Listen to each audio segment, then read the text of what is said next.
जय हिंद स्टूडेंट्स। आज के इस सेशन में हम एक ग्रामर का इंग्लिश ग्रामर का बहुत इम्पोर्टेंट टॉपिक डिस्कस करने जा रहे हैं और जिसको हम कहते हैं ट्रांसफॉर्मेशन ऑफ सेंटेंसेस। ये सेंटेंस को ट्रांसफॉर्म करते हैं और सेंटेंसेस का बिना सेंस चेंज किए हुए उसका मीनिंग चेंज नहीं होता, इसका सेंस चेंज नहीं होता। सेंटेंस को ट्रांसफॉर्म भी हो जाता है और उसका सेंस भी नहीं बदलता, सेंस वही रहता है, अर्थ वही रहता है, जिसको हम कहते हैं ट्रांसफॉर्मेशन। अब इसमें एक इंग्लिश के ग्रामर एक्सपर्ट थे नेस्फील्ड, उन्होंने एक डेफिनेशन दी है इसकी, उसको समझते हैं उन्होंने क्या लिखा है।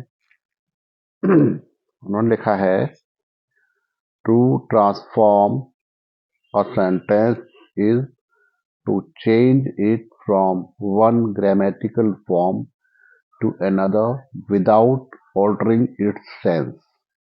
मतलब अर्थ इसका ये है कि सेंटेंस को हम ट्रांसफॉर्मेशन क्या है, ट्रांसफॉर्म करते हैं सेंटेंस को दूसरी फॉर्म में, change it from one grammatical form to another, और उसका विदाउट चेंजिंग और ऑल्टरिंग द सेंस, उसका सेंस चेंज नहीं होता।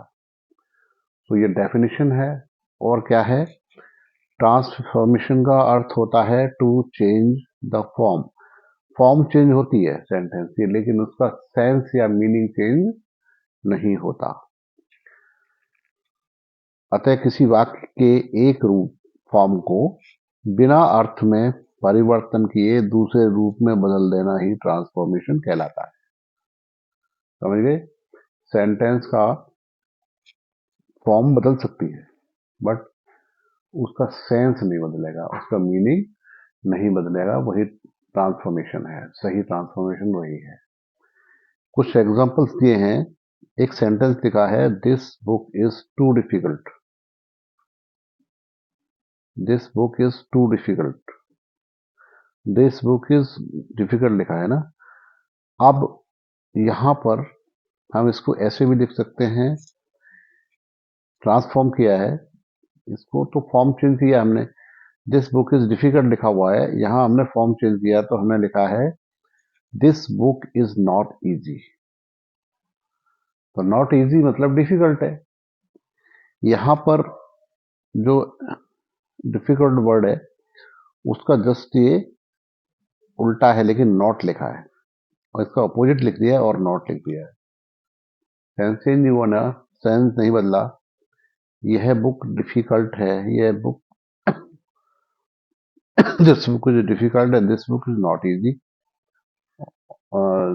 उसका मीनिंग ऑल सेम। बस इसमें हमने क्या किया है, जो डिफिकल्ट वर्ड है उसका अपोजिट वर्ड लिख दिया और उससे पहले नॉट लगा दिया है। ठीक है, इस तरह से। और देखिए एक सेंटेंस और है, he is too proud to learn. वो बहुत प्राउड है, घमंड वाला है सीखने के लिए, मतलब वो इतना घमंड वाला है कि उसको कोई सिखा नहीं सकता, है ना। अब इसको हमने ट्रांसफॉर्म किया हुआ है तो यहाँ टू की जगह हमने सो कर दिया है, he is so proud that. अब देखिए ये जो वर्ड प्राउड है ये एडजेक्टिव है, तो उसको ट्रांसफॉर्म करने के लिए हमने टू के स्थान पर सो लगा दिया, फिर एडजेक्टिव ऐसा ही लिख दिया, उसके बाद दैट लिख दिया। ठीक है, दैट, उसके बाद हो गया ही कैनॉट लर्न। वो इतना प्राउड है, घमंड वाला है कि उसे कोई वो सीख नहीं सकता, मतलब सीखने को तैयार नहीं है। ठीक है ना। आगे आगे देखेंगे different methods of transformation. Different method होते हैं, किन किन मेथड्स के माध्यम से हम सेंटेंस को ट्रांसफॉर्मेशन कर सकते हैं, वो कौन कौन से मेथड्स हैं। तो नंबर वन मेथड हम देखेंगे एडवर्ब टू को हटाकर वाक्य का रूप बदलना। जो सेंटेंस में एडवर्ब टू आता है, एडवर्ब, उसको हटा करके वाक्य का सेंस चेंज कर देते हैं। टू के बाद एडजेक्टिव और एडजेक्टिव के पश्चात इन्फिनेटिव का प्रयोग होता है। इन्फिनेटिव मतलब वर्ब से पहले टू आता है, ठीक है। तो टू आ गया, एडजेक्टिव आ गया प्लस इन्फिनेटिव आ गया। तो ये आपको ध्यान रखना है, पहले टू आएगा टी डब्ल्यू वाला प्लस एडजेक्टिव प्लस इन्फिनेटिव। अब ये सेंटेंस का एग्जांपल देखिए, आप सेंटेंस है she is too weak to walk.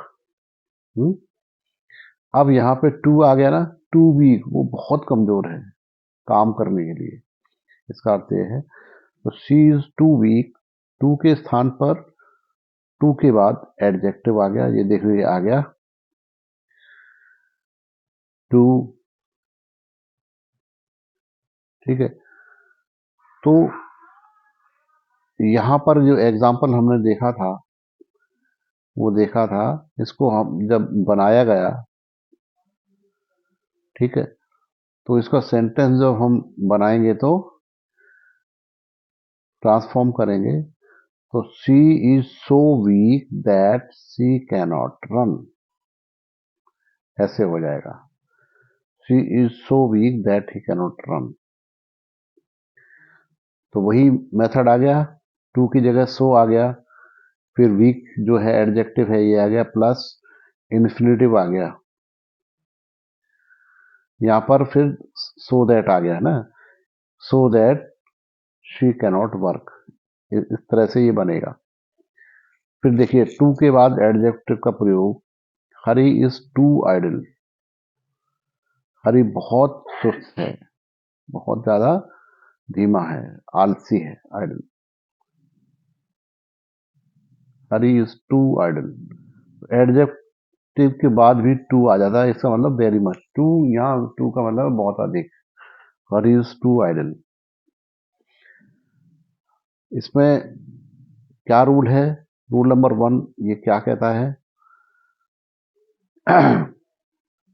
यदि एडवर्ब टू के बाद, ठीक है, अगर एडवर्ब टू के बाद एडजेक्टिव और उसके पश्चात इन्फिनेटिव का प्रयोग हो, तो ऐसे वाक्यों का रूप परिवर्तन साधारणतया कॉम्प्लेक्स सेंटेंस में होगा, ठीक है।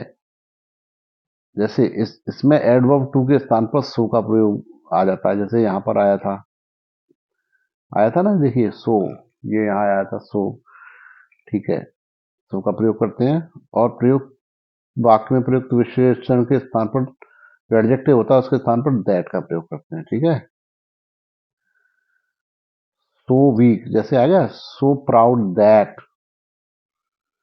तो एडजेक्टिव के बाद जो एडजेक्टिव है उसके बाद हम फिर दैट और लगा देते हैं, और फिर जो जिसके बारे में बोला है उसके पश्चात ही शी इट दे जो भी होगा उसमें, उससे पहले क्लॉज की कर्ता के अनुसार प्रयोग करते हैं। जैसे यहां पर है he is too old to run, तो इसको जब हमने ट्रांसफॉर्मेशन किया, इसका ट्रांसफॉर्म किया, तो ये आया ही is so old that he cannot run, यही रूल लागू हो गया। देखिए टू क्या लिखा है, एडवर्ब टू के स्थान पर सो आ गया, तो देखिए ये सो आ गया ना। हम्म फिर उसके पश्चात एडजेक्टिव वाक्य में प्रयोग, जो टू ओल्ड है तो ये ओल्ड एडजेक्टिव है, तो ये भी एडजेक्टिव आ गया, तो टू के स्थान पर सो आया, और एडजेक्टिव का एडजेक्टिव वैसा ही आ जाएगा। फिर एडजेक्टिव के बाद दैट आया है, ओके, यहां तक आगे हो गया क्लियर। अब उसके बाद ये ही जो सब्जेक्ट है उसके अनुसार फिर, जिसमें ही है तो यहाँ पे भी ही आएगा, सो दैट ही, और फिर आएगा कैन नॉट, उसके बाद कैन नॉट भी आएगा, उसके बाद वर्ब आती है, ठीक है ना। सो हो गया he is so old that he cannot run.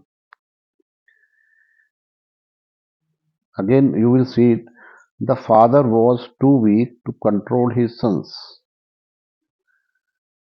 ठीक है, the father was too weak to control his sons, यहाँ पर द फादर वाज तो ठीक आ गया, टू के स्थान पर सो आ गया, और ये एडजेक्टिव ऐसा का ऐसा ही आ गया, सो के बाद ये एडजेक्टिव आ गया। अब एडजेक्टिव के बाद दैट आता है, ठीक। और ये चूंकि ये फादर के बारे में बात हो रही तो यहाँ ही आ जाएगा, ये करता हो गया। और यहाँ आएगा वॉज है ना, वॉज तो पास्ट में है इसलिए यहाँ कुड नॉट आ गया, ठीक है, कुड नॉट। अगर प्रेजेंट होता तो आता कैन नॉट, यहाँ कुड नॉट आया। So the father was so weak that he could not control his sons. आ गया समझ में, आ रहा है ना? तो ये है इसका सेंस। अभी आप इसको देखेंगे, when you watch this once again,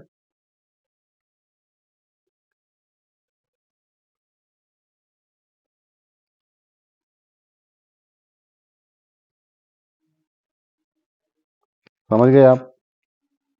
दोबारा फिर देखिए,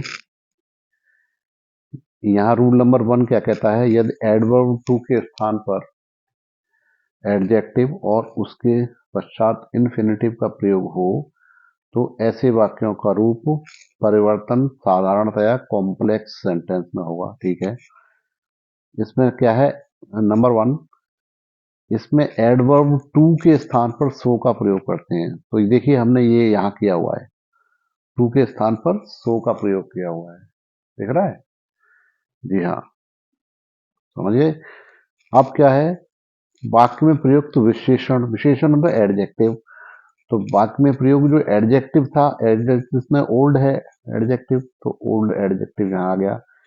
और उसके पश्चात दैट आता है, ठीक है। वाक्य में प्रयोग विशेषण के यानी एडजेक्टिव के पश्चात दैट का प्रयोग करते हैं, ठीक। यहाँ तक समझ में आ गया। फिर जो सब्जेक्ट है, करता है, उसके अनुसार फिर यहाँ पर यहाँ आ जाएगा प्रोनाउन उसका। तो ही है तो यहाँ ही कैनॉट, और यहाँ आ गया कैनॉट, ठीक है। क्यों आया कैनॉट, क्योंकि इज लिखा है प्रेजेंट टेंस में है, तो यहाँ पर कैन नॉट आएगा, ठीक है। कैनॉट रन, ये तो प्रेजेंट टेंस का हो गया। और ये पास्ट में दिया है, the father was too weak, अब यहाँ इस की जगह वॉज आ गया है ना, तो नो प्रॉब्लम, वॉज रहेगा ऐसा कैसे, इसमें जब हमने ट्रांसफॉर्मेशन किया तो आ गया, टू के स्थान पर सो आ गया। वीक ये एडजेक्टिव है तो यहाँ एडजेक्टिव वही रिपीट हो गया, ओके। और उसके बाद टू आता है, मतलब टू के स्थान पर दैट आ गया, ठीक है। और फिर द फादर के लिए ही वर्ड, ही का प्रयोग होगा प्रोनाउन का, तो ये आ गया pronoun he as per the subject. तो सब्जेक्ट फादर है तो यहाँ ही आ गया। अब यहाँ पास्ट में था ना वॉज, इसलिए यहाँ कुड नॉट आ गया, कुड नॉट कंट्रोल डिस्टेंस। तो सेंटेंस हमारा ट्रांसफॉर्मेशन हो गया, बना the father was so weak that he could not control his sons. Father इतना कमजोर थे कि अपने लड़कों को, अपने बेटों को कंट्रोल नहीं कर सके। अब ऐसे सेंटेंस बनाने को आएंगे तो मुझे उम्मीद है आप फटाफट बना सकते हैं, है ना। देखिए, यदि वाक्य पैसिव वॉइस में है, ठीक, तो पैसिव वॉइस में, ये तो एक्टिव वॉइस में सेंटेंस थे, लेकिन अगर ये पैसिव वॉइस में तो कैसे बनाना है, तो बदला हुआ वाक्य भी पैसिव वॉइस में ही होगा, ठीक है। जैसे the house is to costly, तो टू की जगह तो सो आ गया, सो कॉस्टली आ गया, ठीक है। टू बी परचेज, तो यहाँ आ गया दैट, टू की जगह दैट आ गया। इट, हाउस के लिए इट आएगा ना, that it can not be purchase, can not be और आ गया इसमें, ठीक है। क्यों बी आ गया तो क्या हो गया, ये सेंटेंस पैसिव वॉइस में था तो ये भी पैसिव वॉइस में आ गया। ये यहाँ पर समझ गए, पैसिव वॉइस का जो सेंटेंस है वो भी उसका ट्रांसफॉर्मर होके भी ट्रांसफॉर्मेशन में भी पैसिव वॉइस नहीं रहेगा। The house is so costly that it can not be purchased. तो इस तरह से आपका ये एक रूल नंबर 1 जो है ट्रांसफॉर्मेशन का, ये कंप्लीट हुआ, समझिए। तो इसको आप चाहें तो इसको नोट भी कर सकते हैं। इसको अपने नोटबुक में नोट कर लेना, बहुत इम्पोर्टेंट है। और इसी तरह से आगे और आपको सिखाए जाएंगे रूल्स, अभी तो शुरुआत है, बहुत सारे अच्छे अच्छे रूल्स सिखाए जाएंगे, उनको सीखते रहिए और देखते रहिए। तो जस्ट कीप ऑन वॉचिंग, और लाइक जरूर करना, अगर वीडियो अच्छी लगती है तो इसको लाइक करना, और चाहे तो शेयर कर देना, किसी को शेयर करना चाहते हैं तो शेयर भी कर सकते हैं। Okay, all the best, good luck to you.